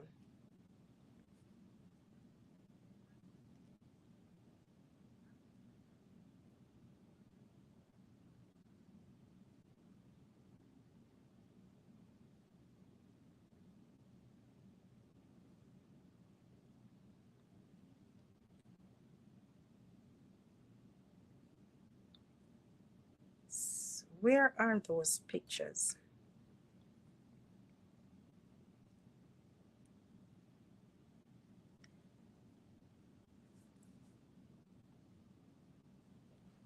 Can you see that clearly? I hope you're seeing. Hi, Josie. Hi, Josie. Okay, that's okay. That is me. That is me. That is me. You see the complexion? I don't know if you can see it very well, but that was very, very dark. Black.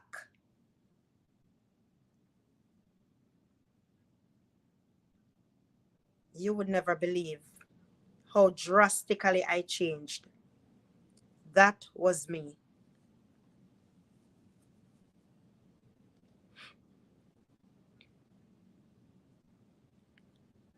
I don't know what happened to the other pictures. There were some other pictures.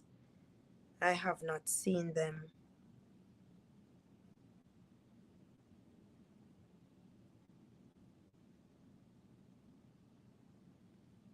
Haven't seen those pictures. But guys,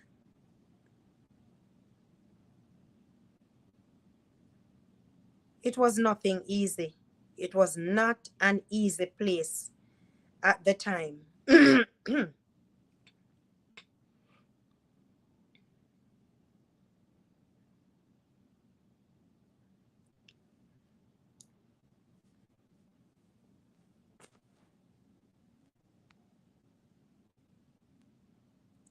need a nutritionist.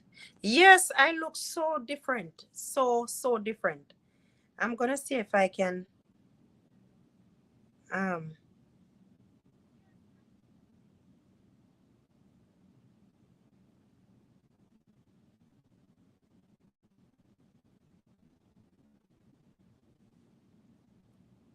trying to find some other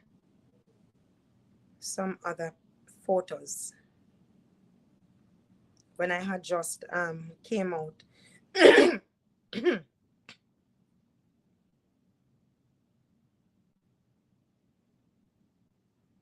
don't know where those pictures went to.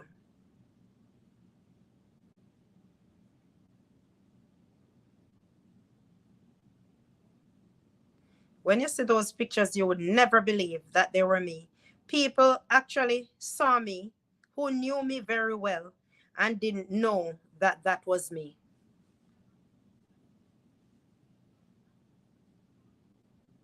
All right, Juba, good night. You have a blessed night, all right? And thank you so much for stopping by with us. But God is good, and He has kept me. And I'm telling you, it's prayer. Prayer changes things. Prayer changes every situation, no matter what. Prayer changes every situation. Thank you so much for that, Charity.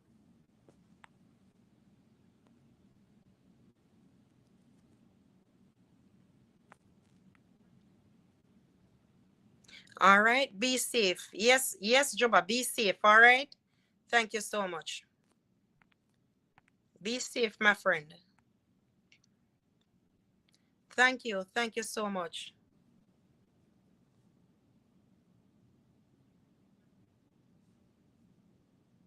Yes, that is true. That is true. The big hospitals, but those that the ones that I've been to here, believe me, it's a far cry. I don't have absolutely no issues with them. None.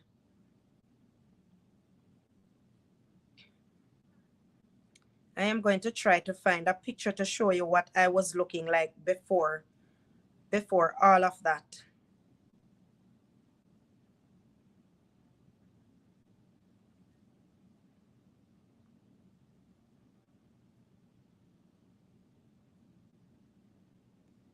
I don't know what happened to my pictures. They are not on this device.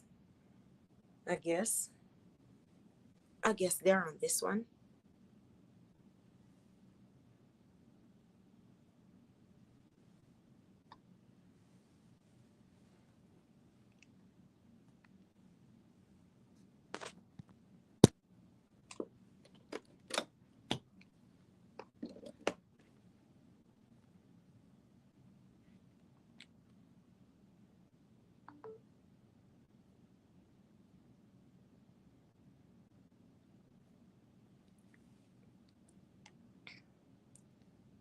Pass me not, O gentle Savior. Hear my humble cry, while on others thou art calling. You are not gonna believe this. You're not going to believe this. Look at this picture.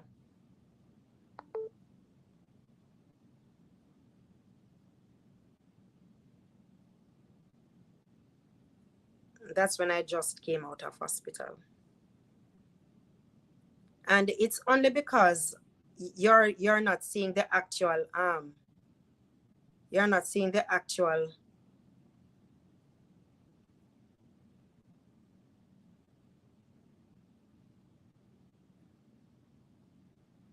yeah.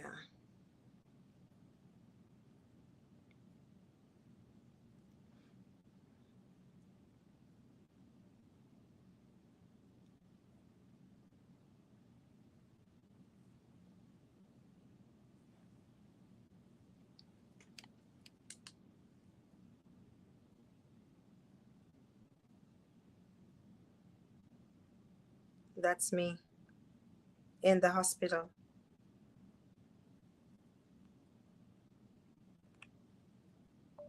That's me in the hospital.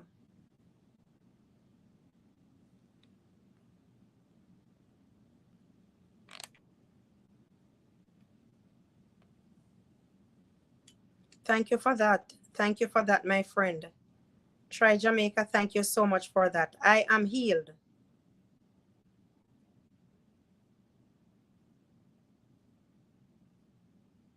I had to cut even my hair because my hair was falling out and I could not tell why.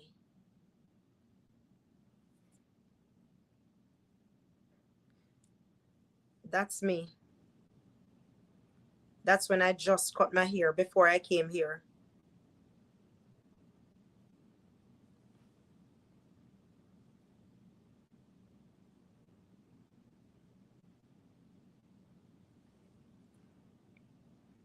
And as I said, I was a big person. And I changed so much since that time.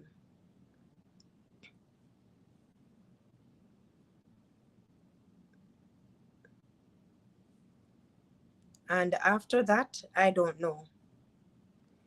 But I am still alive and I am truly giving thanks. Bone marrow is risky. Okay. Okay. That's what I heard. That's what I heard. But all in all, I'm giving thanks.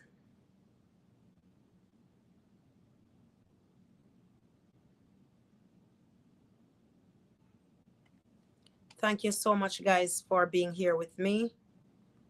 And that was my journey. My hair started to fall out also. I had to cut it when I was in Jamaica before I came here. So I came here and after chemo, it all fell out. Because we know chemo and all of these stuff. So all of it fell out after I started getting treatment. But nonetheless, here I am today, only because of God's grace and his mercies. I can tell you guys, before all of that, I hardly ate. And I was saying, that is it. That is the end of me. Because once you hear about the big cancer, that is it. That is it for you.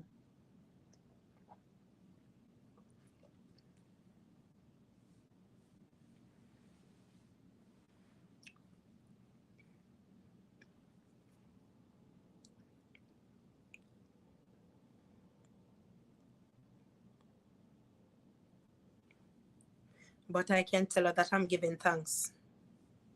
Even now.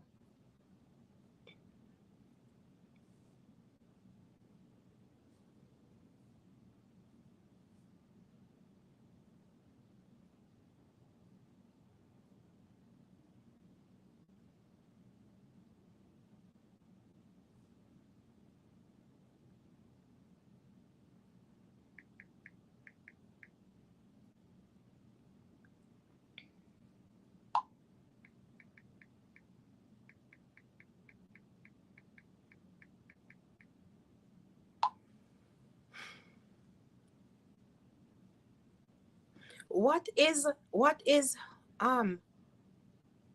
humoria? I've never heard that. What is it really? Is it a drug? I've heard of the Mayo Clinic. I've heard about the Mayo Clinic. Where is that?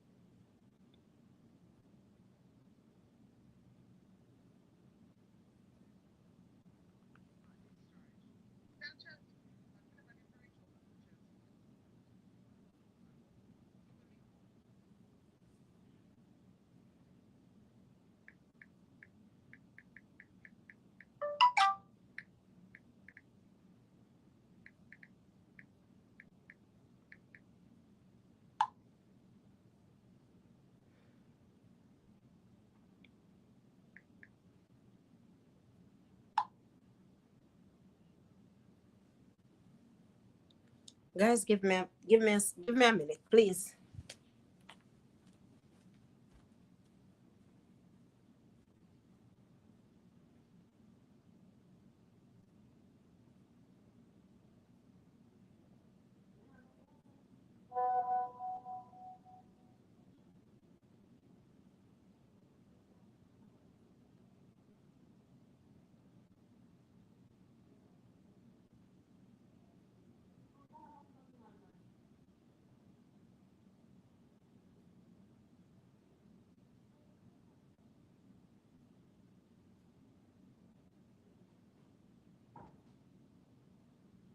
Business, that no business on postpaid. Let me draw myself out of it. Okay.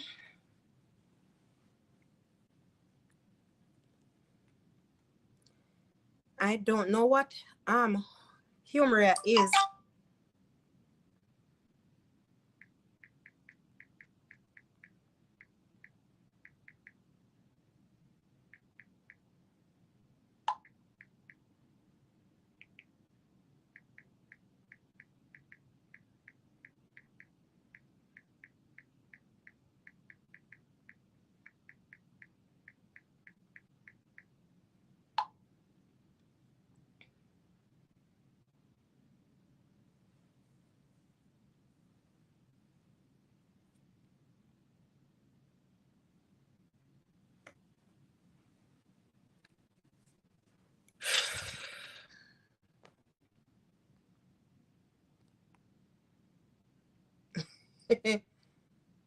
Humoria. I don't know that one at all. You got me right there. I don't know that one. But guys, let me tell you something. God answers prayers. Bone marrow is risky. Why is that? Probably your body. I've heard several, like seriously, I've heard several stuff about, give me a minute, guys.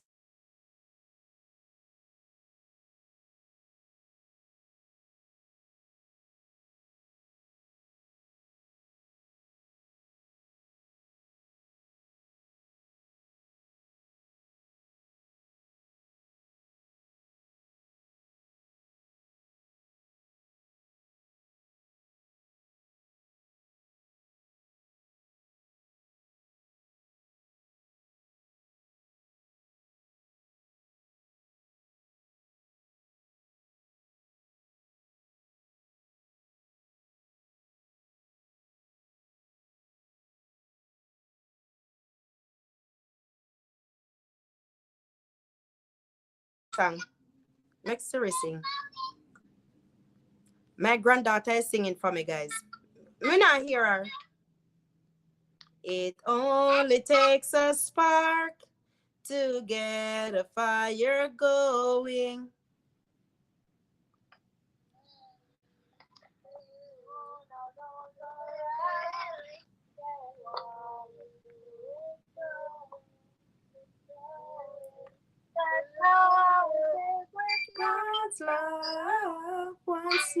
experienced it. Good night, Walters. How are you?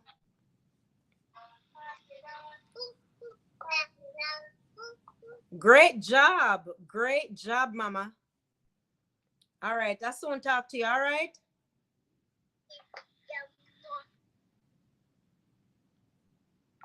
That's my granddaughter, guys. Yeah, give me the words them in a 1-1. Yeah, give me the words them. Oh, the Mayo Clinic is actually at Mona, but I'm not in Jamaica.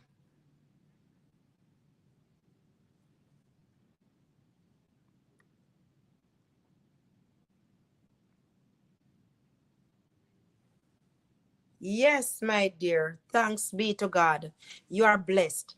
I would have already said done my the testimony where how God has taken me out, how much I went through before I did all of that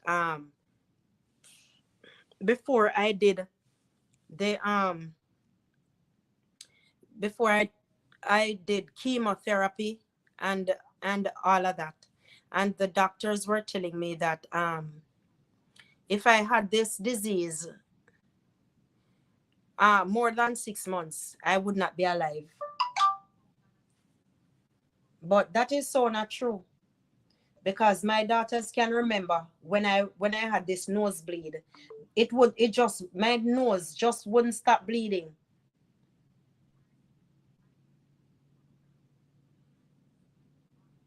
My nose would not stop bleeding, guys. It was a continuous bleed. It was just continuing.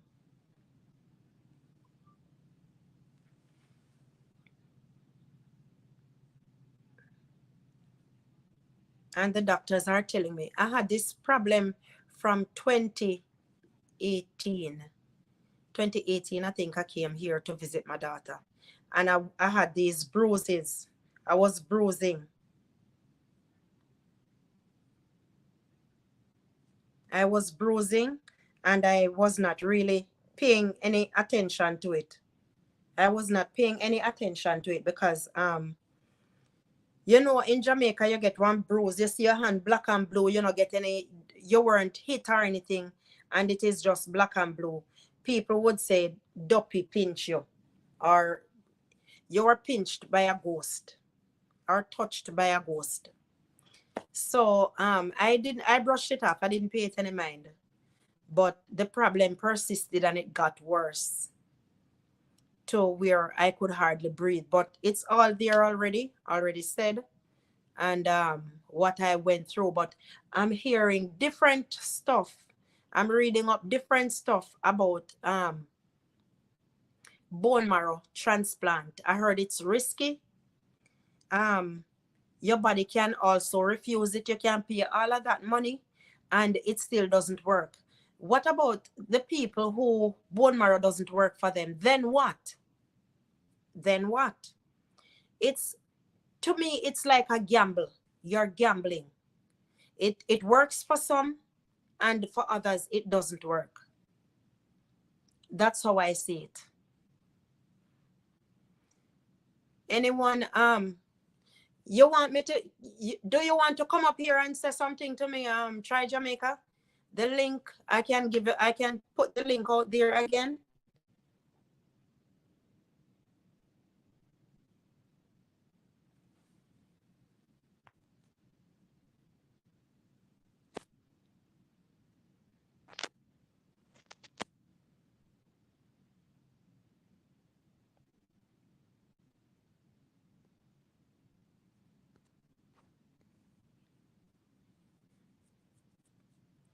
So there's the link.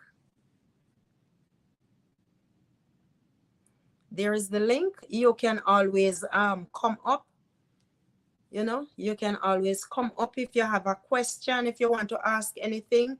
I had put the link out there before already, but there is the link again. If you would like to come up and say something, I didn't even realize that. So if anyone would like to come up and say something, there it is.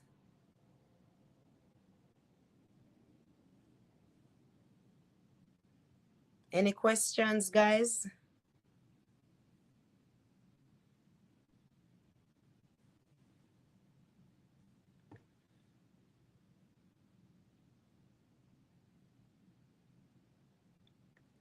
The nurses are afraid of that disease. Why?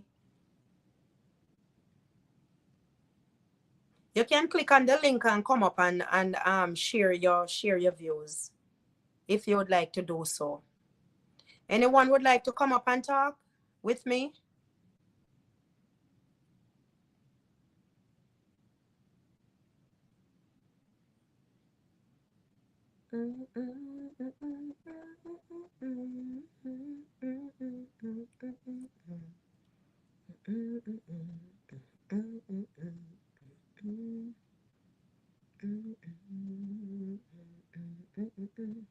The link is there, guys. The link is there. Anyone wants to come up and share a thought?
Me soon shout you back. Me soon call you back. So no one wants to come up and share any thoughts. That is it then for the night. So I will just go. That is it. I'm getting off the phone. I'm getting off the...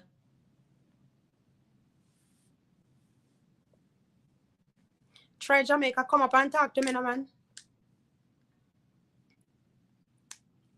All right. Okay. All right. I am going to...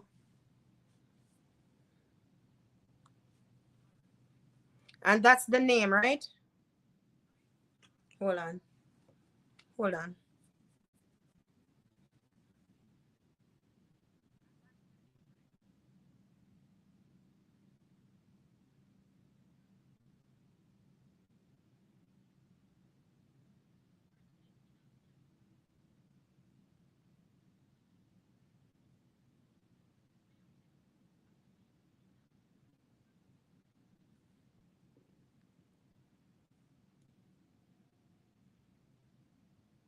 Which of the videos will I see her in? Which of the videos will I see her in?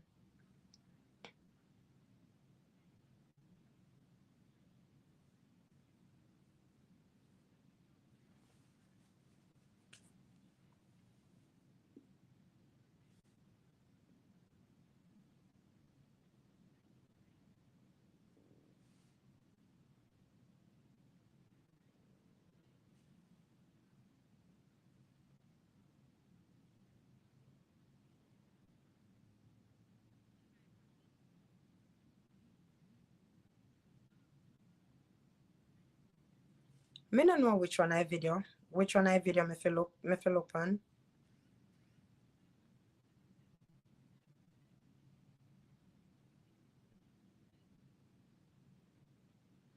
Which of the videos? Yes, okay, my dear. All right, Gay. So I'll see you tomorrow, all right? Have a good night. Thank you so much.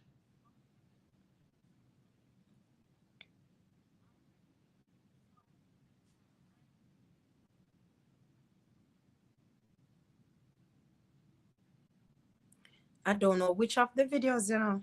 Yes, she is there, but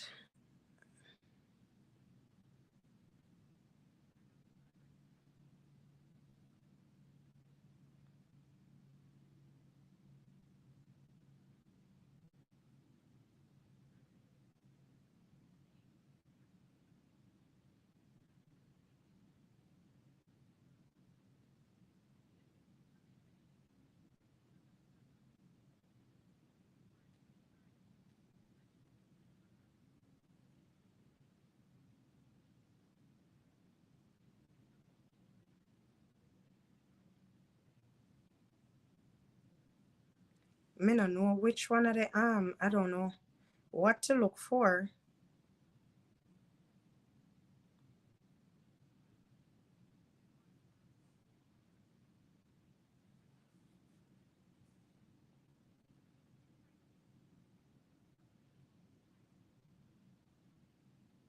All right, guys. So that is it. Until next time, I will see you around on YT streets. All right. Have a blessed night, everyone, and see you again sometime soon. All right. Thank you for watching and have a blessed rest of the night. Bye, everyone.